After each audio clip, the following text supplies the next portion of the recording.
क्योंकि यहाँ ऐसे ऐसे वीर और वीरांगनाओं ने जन्म लिया है जो देश हित के लिए, अपनी मातृभूमि की रक्षा के लिए अपने प्राणों की आहुति दे देते थे।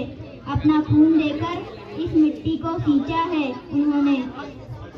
इनका वीरता और शौर्य की गाथा आज भी हमारे शरीर में ऊर्जा और शक्ति का संचार कर देती है, हमारे शरीर में एक नई स्फूर्ति भर देती है।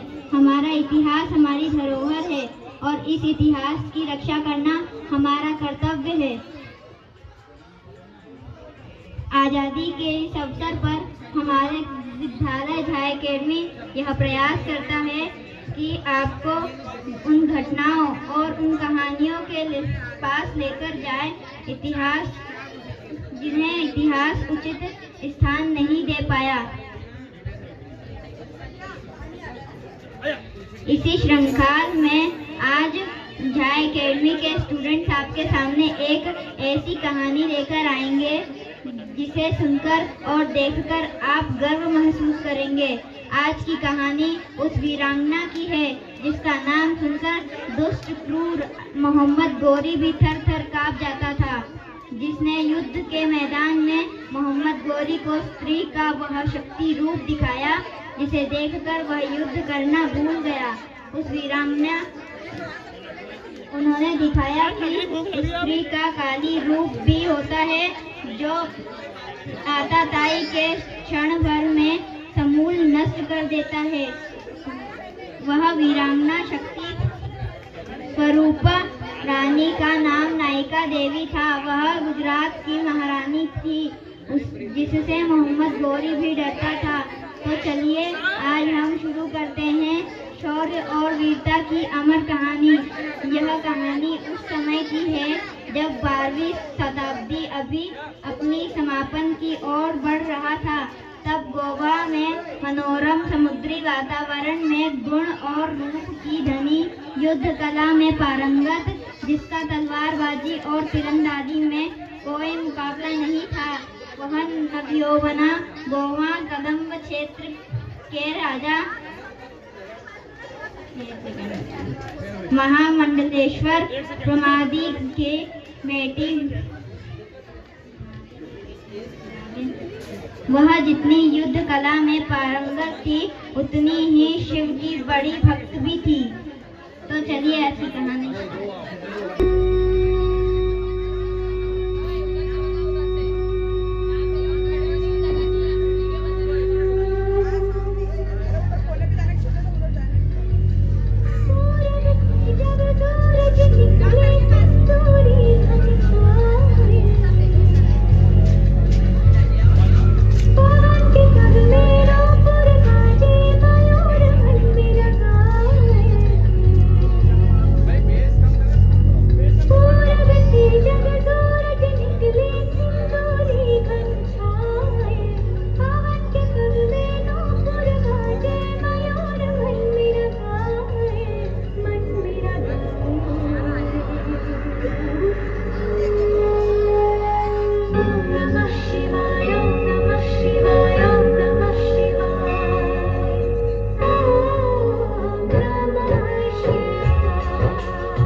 872 ईस्वी में राजकुमारी का विवाह गुजरात के राजा अजय पाल से हो जाता है। उनके 2 पुत्र थे। उनका जीवन सुखी पूर्वक चलता रहता है, लेकिन 1876 में उनके जीवन में एक विपत्ति आ जाती है। सिंहासन के लालच में अजय पाल की हत्या उनके अपने ही लोग कर देते हैं। अजय पाल की मृत्यु का समाचार जैसे ही रानी नायिका देवी को मिलता है। महारानी, बड़ा दुखद समाचार लाया हूँ। क्या? महाराज की मृत्यु हो गई है। नहीं नहीं, ये नहीं हो सकता। ये कैसे हो गया? कुछ समय पहले ही तो मैं उनसे मिली थी। महाराज को उनके अपने ही अंगरक्षकों ने धोखे से मार दिया। मैं आज और इसी वक्त से मेरे पुत्र मूल राजभित्ति को राजा घोषित करती हूँ, क्योंकि कोई भी राज्य बिना राजा के नहीं हो सकता, और आज से मैं उसकी संरक्षिका हूँ।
इधर महारानी नायिका देवी अपने राज्य में छिपे देशद्रोहियों और विद्रोहियों को कुचल कर शासन करती है। उनके शासनकाल में गुजरात शांति समृद्धि के साथ साथ प्रगति की ओर बढ़ता है और उधर मोहम्मद गौरी अपना साम्राज्य और ताकत बढ़ाने के लिए हिंदुस्तान की ओर कूच करता है। या खुदा, तू हमें रहमत बख्श, जन्नत बख्श। तेरे हुक्म से हम सारी दुनिया में मुस्लिम धर्म फैला रहे हैं और जो नहीं मानेगा उन काफिरों को हम मौत के घाट उतार देंगे। काफिरों के खून से, हिंदुओं के खून से रंग देंगे हिंदुस्तान की जमीन कोरी कोरी। मैं मुसलमान हूँ, मेरा नाम है मोहम्मद गौरी।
इन काफिरों को बनाओ मुसलमान, वरना गांव नगर को कर दो वीरान।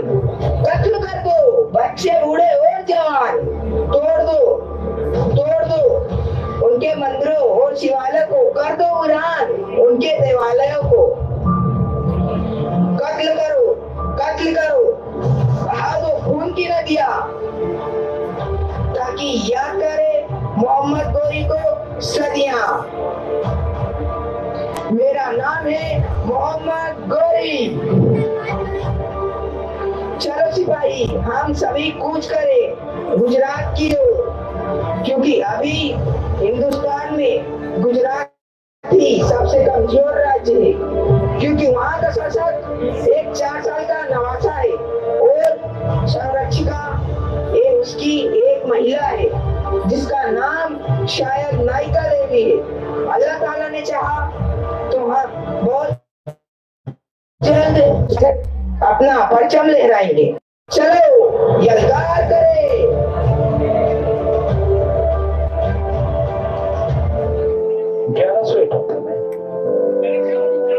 मोहम्मद गौरी अपनी एक विशाल सेना लेकर गुजरात की ओर आक्रमण करने लिए बढ़ता है। गुजरात को एक कमजोर राज्य समझता है, क्योंकि वहां का राजा एक छोटा सा बालक है जिसकी उम्र महज अभी 3 या 4 वर्ष के आसपास थी और उस राज्य की देखरेख एक महिला करती है। वह सोचता है कि यह राज्य आसानी से उसके कब्जे में आ जाएगा, इसलिए वह गुजरात की ओर प्रस्थान करता है। इधर रानी को उनके गुप्तचर बताते हैं कि मोहम्मद गोरी गुजरात पर आक्रमण करने के लिए गुजरात की ओर बढ़ चुका है। प्रणाम राजमाता, खुश रहो। क्या समाचार है? राजमाता, बहुत बड़ा संकट राज्य पर आने वाला है। शुभ बोलो गुप्तचर। सत्य कह रहा हूँ माता, विस्तार से बताओ। राजमाता, मोहम्मद गोरी विशाल सेना लेकर गुजरात पर आक्रमण के लिए बढ़ रहा है। मोहम्मद गोरी, क्यों? राजमाता, शायद वह सोच रहा होगा पाटन के राज्य का राजा 4 साल का बालक है और इसे आसानी से जीता जा सकता है। अच्छा, वह सोच रहा है कि पाटन की संरक्षिका एक महिला है जिसे वह आसानी से जीत लेगा। तो उसके लिए मैं इतना ही कहूंगी, जंगल में जब गीदड़ की मौत आती है तो वह शेरनी से लड़ने आता है। आज इस दरबार में मैं शपथ लेती हूँ कि इस युद्ध में जब तक मोहम्मद गोरी का सिर मेरे चरणों में नहीं झुकेगा तब तक मैं चैन की सांस नहीं लूंगी।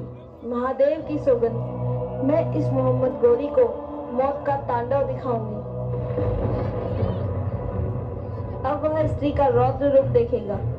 उस नीच पापी को मुझ में उसका काल दिखाई देगा।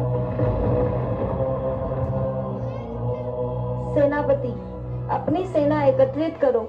हम मोहम्मद गोरी को गुजरात से पहले रोक देंगे। उस नीच के कदमों को हम गुजरात की पावन मिट्टी पर नहीं पड़ने देंगे। हम आगे बढ़कर उस पर हमला करेंगे। हम उससे संख्या में भले ही कम हो, लेकिन उन सब पर भारी होंगे। हम उसे दिखा देंगे कि राजपूत किसे कहते हैं। एक एक राजपूत सैनिक उनके हजारों सैनिकों पर भारी होगा। महादेव हमारे साथ हैं। हम उन्हें बता देंगे कि हम कृष्ण के बांसुरी के मतवाले हैं तो शिव के प्रलयकारी तांडव के पुजारी भी हैं। वह हमारा प्रलयकारी तांडव देखेगा।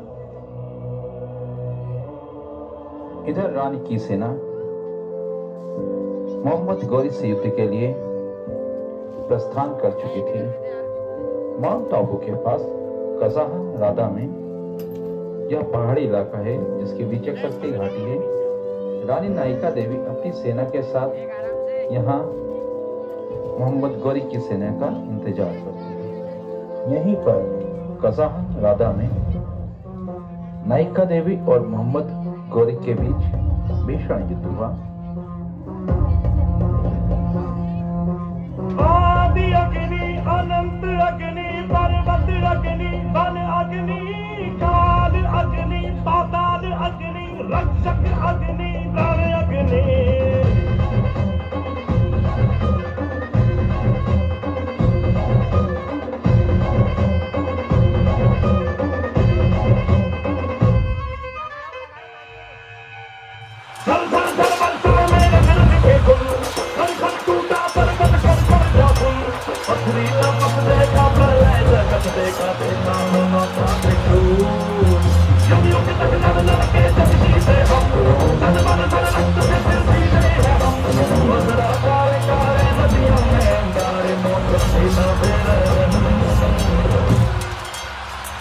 नायिका देवी दुश्मन की सेना को गाड़ी मुंड की तरफ काटते हुए आगे बढ़ती जाती है और वो मोहम्मद गोरी के पास पहुंच जाती है। नायिका देवी के तेजी की तरफ मोहम्मद गोरी पर टूटती है। मोहम्मद गोरी और नायिका देवी के बीच में भीषण युद्ध होता है।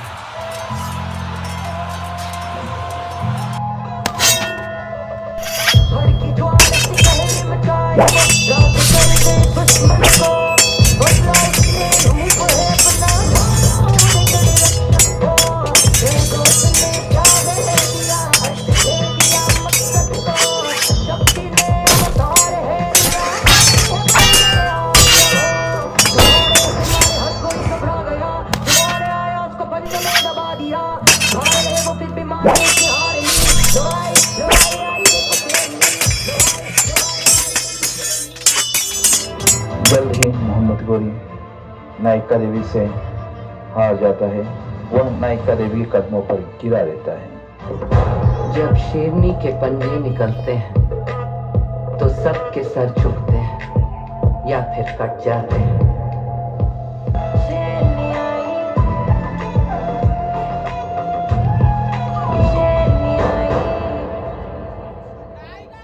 रानी, मुझे माफ कर दो, मेरी जान बख्श दो, मैं दोबारा ऐसी गुस्ताखी नहीं करूंगा। रानी, मुझे माफ कर दो। रे दुष्ट मोहम्मद गोरी, तूने हिंदुस्तान की नारियों को कमजोर समझा था। देख, आज तेरा शीश मेरे चरणों में झुका है और तेरे प्राण, ये तेरा जीवन मेरी दया के अधीन है। लेकिन हमारे धर्म में अपराधियों को क्षमा कर दे, उसे श्रेष्ठ बताया गया है। हम किसी को भी कष्ट नहीं देते, ये हमारा धर्म है। और तू उसे ही नष्ट करने चला था। जा, मैं तुझे जीवन दान दे रही हूँ, लेकिन ये बात ध्यान रखना, अगर अब कभी तूने गुजरात की तरफ देखा तो वह दिन तेरी जिंदगी का अंतिम दिन होगा। जा, तू भाग जा, मेरी नजरों से दूर हो जा और ये सोचकर ग्लानि में जीता रहे कि तू एक स्त्री से हारा है।